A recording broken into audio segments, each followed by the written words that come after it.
Bonjour, bienvenue dans cette vidéo. Aujourd'hui, on va s'attaquer à un problème que tu as peut-être, celui de la procrastination. De remettre au lendemain ce que tu devrais faire le jour même.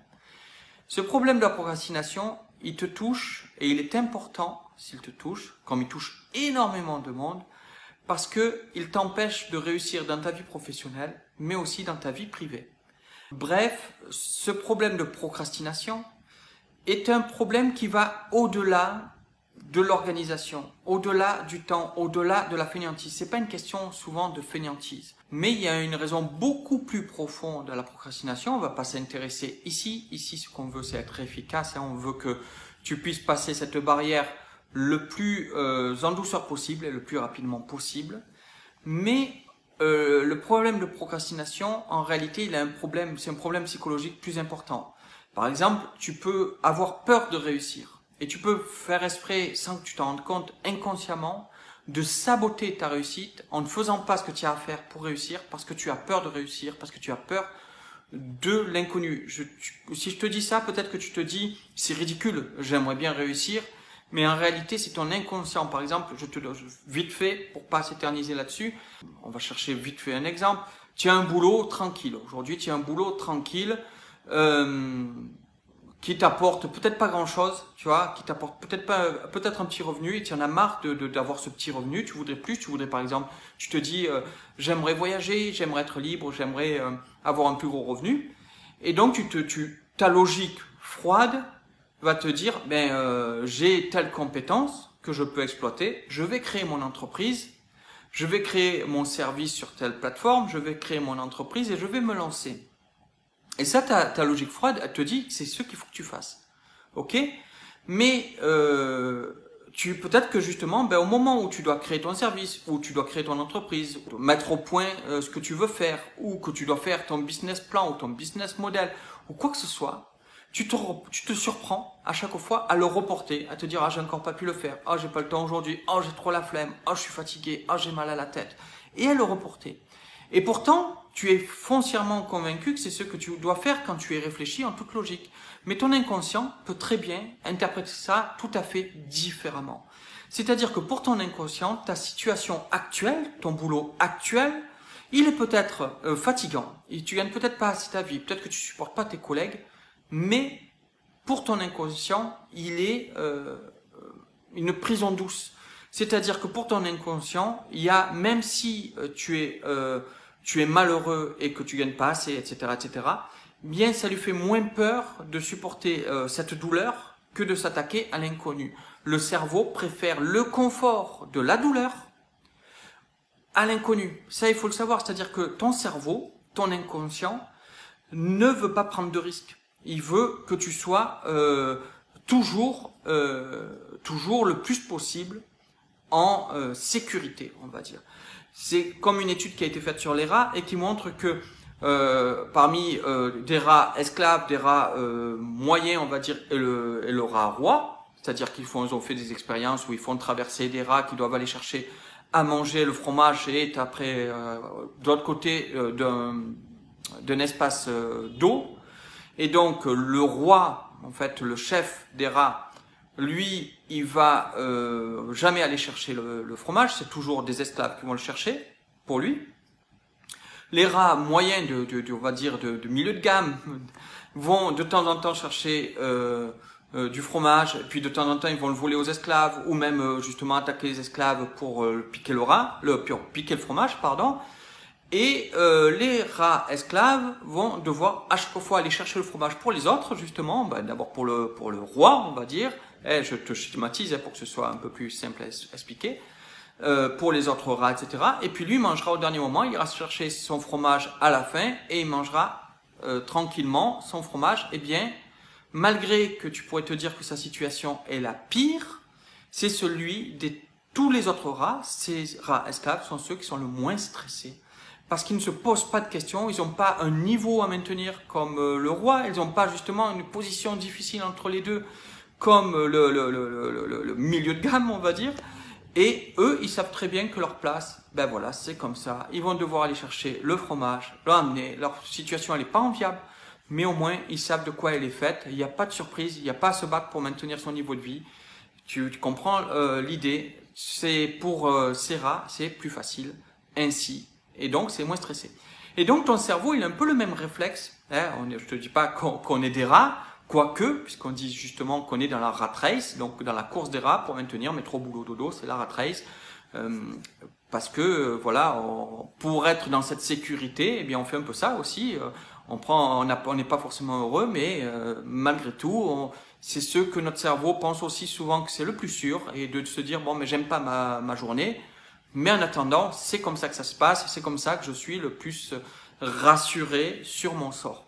Donc, une grosse aparté pour expliquer déjà une des vues derrière la procrastination, parce que souvent on croit que c'est un problème simple, juste de fainéantise. Encore une fois, c'est pas du tout ça. D'ailleurs, il y a un autre cas. Après, j'arrête, promis, de m'étaler sur les exemples qui sont derrière cette procrastination. Je vais te prendre un autre exemple, celui d'une personne qui arrive tout le temps en retard, donc qui procrastine au moment de se lever, qui se procrastine au moment de partir au boulot, et qui est tout le temps en retard. Et par exemple, même pourtant, elle va se prendre des réflexions, et par son patron, et par ses collègues, tu fais chier Didier, tu es encore en retard, ça me laisse le truc, tu vois, elles vont se prendre des réflexions, et elles vont le vivre mal, tu vois, quelque part. Parce qu'au niveau de leur conscient, elles vont le vivre mal. Mais au niveau de leur inconscient, elles existent à travers ça. Au niveau de leur inconscient, si tu as cette attitude, c'est peut-être parce que justement ton inconscient, c'est ta place, c'est ton identité, c'est qui tu es. Tu es Didier qui est toujours en retard. Tu vois, les gens rigolent avec ça. Oh, tu es pas en retard aujourd'hui, Didier. Toi-même, tu vas dire, oh là là, je suis encore en retard. Tu vois, et ça, tu vas le faire pas que. D'ailleurs, tu as ce truc pas que pour la procrastination. Des choses qui sont négatives, eh bien, ça peut représenter ta personnalité. Et donc, en réalité, ça va détruire ta vie. Mais, comme tu t'identifies à travers ça, ça t'a donné un paravent de personnalité, eh bien, tu vas l'accepter, l'assimiler et le reproduire à l'infini.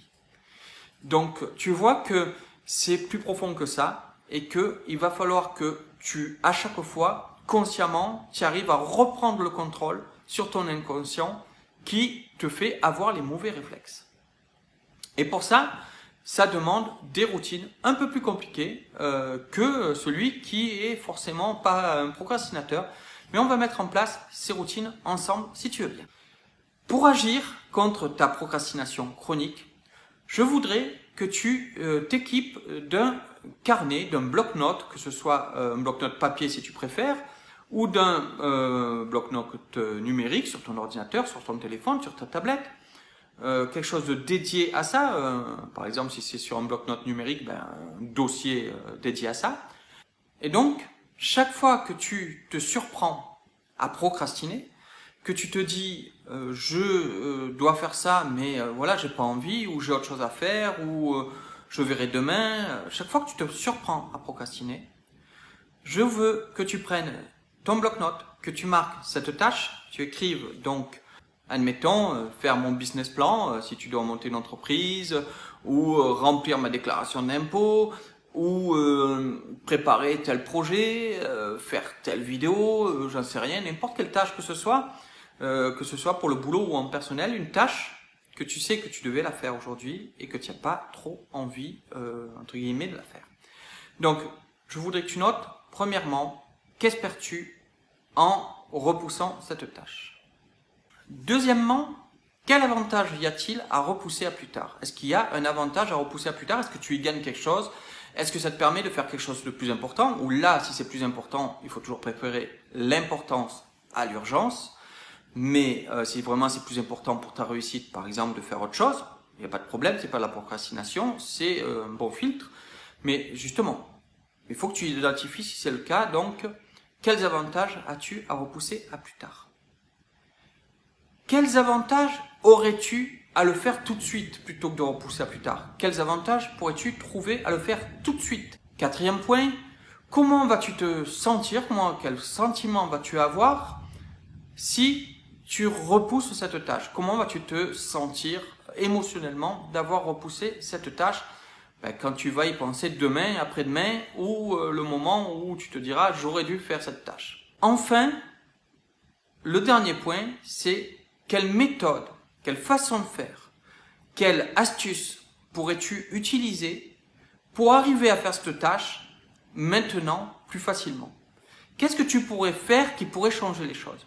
Qu'est-ce que tu pourrais changer dans le processus que tu as à faire cette tâche pour que ce ne soit plus à chaque fois un calvaire, une douleur, chaque fois que tu dois faire cette tâche ou ce type de tâche? Qu'est-ce que tu peux changer? Est-ce que tu pourrais par exemple utiliser d'autres outils pour la faire? Est-ce qu'il n'y a pas moyen d'utiliser d'autres outils, que ce soit des outils physiques, que ce soit des logiciels, que ce soit n'importe quoi que tu utilises pour faire cette tâche? Est-ce qu'il n'y a pas moyen de la faire de façon plus agréable, plus facile, plus rapide ou autre? Admettons que par exemple je te dis, voilà, je suis en train d'enregistrer une vidéo, je me dis que normalement il faut que je monte ma vidéo sous Adobe Premiere, et que je me dis, ah mais c'est fastidieux, j'ai pas envie de le faire, peut-être que je me dis, je vais utiliser Camtasia ou utiliser un logiciel en ligne pour me faciliter la tâche. Donc réfléchir, est-ce qu'il n'y aurait pas d'autres outils? Tu te poses et tu vois, est-ce qu'il y a d'autres moyens de faire cette tâche que j'ai tendance à repousser, ou en tout cas que je repousse au moins aujourd'hui. Donc est-ce qu'il y a moyen d'avoir d'autres outils?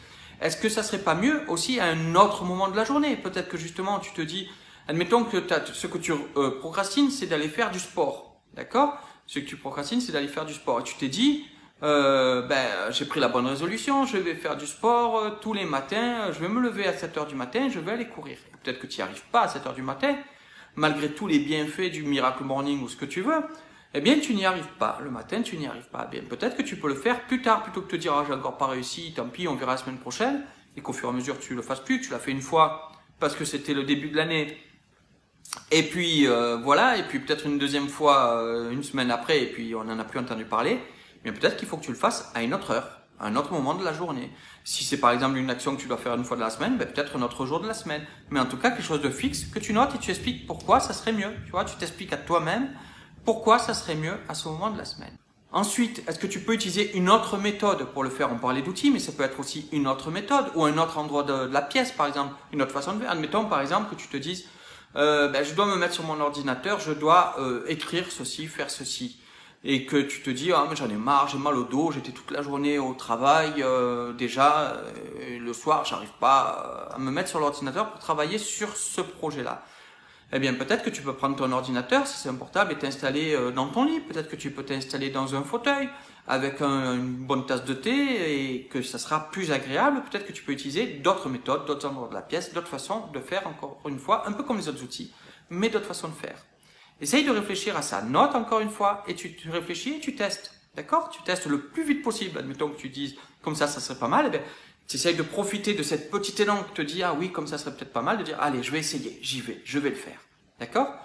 Ensuite, tu peux peut-être te faire aider. Peut-être que c'est quelque chose aussi que tu n'y arrives pas à faire, que tu n'oses pas demander de l'aide, parce que par exemple, admettons que ce soit remplir un document administratif que tu dois remplir, que tu reportes, ça risque de t'attirer des ennuis parce que tu l'as pas fait, mais que tu as peur en réalité de ne pas y arriver. Eh bien, peut-être que tu peux te faire aider. Peut-être que tu peux aller voir un parent, un conjoint, un ami et dire voilà, je suis désolé de t'embêter. Est-ce que tu pourrais m'aider? J'ai tendance à le reporter. J'aurais dû le faire aujourd'hui, j'aurais dû le faire hier, mais j'arrive pas. Est-ce que tu peux m'aider? N'hésite pas à demander de l'aide et à te faire aider. Et tu verras que justement, ça peut faciliter les choses aussi. Et puis voilà, et puis ne pas hésiter aussi à te faire pousser. Admettons que par exemple, c'est un projet. Tu as quelque chose que tu dois faire, tu fais pas. Eh bien, poste sur le groupe et dire voilà, j'ai ça à faire, j'arrive pas. Vous auriez des conseils pour le faire mieux. Vous auriez des idées pour arriver à me pousser. Je sais pas comment faire ou est-ce que vous pourriez m'aider? N'hésite pas, tu postes et puis voilà, tu auras certainement des gens derrière qui vont te booster ou te donner des idées ou d'autres méthodes ou des conseils. Et ça peut te booster, tu vois, de pas laisser passer le truc sans agir. Tu te bouges et tu identifies le problème. Tu vois, tu as peut-être pas de suite la solution au problème, tu l'as identifié, tu l'as noté noir sur blanc et tu sais pourquoi tu veux le repousser. Une autre façon de faire, encore une, tu vois, note bien chacune de ces idées. Hein, si tu as besoin justement de rappel, remets cette vidéo, mets la vidéo sur pause et note bien ces idées. Tu peux aussi morceler. Tu peux morceler ce que tu as à faire. Admettons par exemple, tu procrastines tu procrastines parce que c'est quelque chose de difficile à faire. Admettons que par exemple tu devais, tu dois ranger chez toi, tu dois faire le ménage chez toi, tu te dis oh j'ai pas envie machin, plutôt que de te dire je vais tout nettoyer la maison ou je vais tout faire, tu te dis bon voilà, au lieu de procrastiner, je vais faire qu'une pièce, je vais nettoyer une pièce, ou je vais faire maintenant la vaisselle et je ferai tout à l'heure autre chose. Ou si tu dois aller courir par exemple, tu te dis oui mais non je suis crevé, je vais pas y arriver, au lieu de courir et te dire je vais courir pendant une demi-heure, tu fais le tour de ton pâté de maison, tu as mis les baskets. Le principal c'est de commencer l'action. Souvent le principal c'est ça, c'est pas tellement d'aller courir, le plus difficile c'est de mettre les baskets pour aller courir. Tu comprends l'idée? C'est vraiment d'abord de faire ce geste, ce premier pas. Une fois que tu y es, tu y es. Enfin, une autre idée possible, c'est de te faire plaisir pour amorcer la tâche. Admettons que par exemple, tu as une tâche un peu contraignante à faire, tu te congratules en disant, voilà, je vais me faire ça, et dès que j'ai fait ça, je me mets tranquillement à lire un bon bouquin, ou je fais une petite séance de méditation, ou je me mange un biscuit chocolat menthe. Tu vois, tu te prévois même peut-être des compensations pour les tâches que tu as à faire. Tu vois, pas des trucs qui vont te faire prendre 30 kilos, mais des petites compensations ou qui vont te faire perdre tout ton temps, etc. Pas des trucs, mais des petits plaisirs comme ça. Chaque fois que tu fais quelque chose qui est difficile, que tu avais tendance à procrastiner, tu t'en félicites ou tu te pousses en disant je vais le faire maintenant, ça va me casser les pieds, mais au moins après je fais ça qui me fait plaisir. Donc tu as vu toutes ces méthodes. Je t'invite vraiment à remonter dans cette vidéo si tu n'as pas pris des notes. Tu peux noter les façons de faire autrement, ça peut t'aider pour te donner des idées. Et puis surtout, à chaque fois, donc tu notes dans ton journal ces raisons, les avantages, les inconvénients, qu'est-ce que tu espères, comment tu vas te sentir émotionnellement si tu repousses, quels seraient les avantages justement à faire de suite.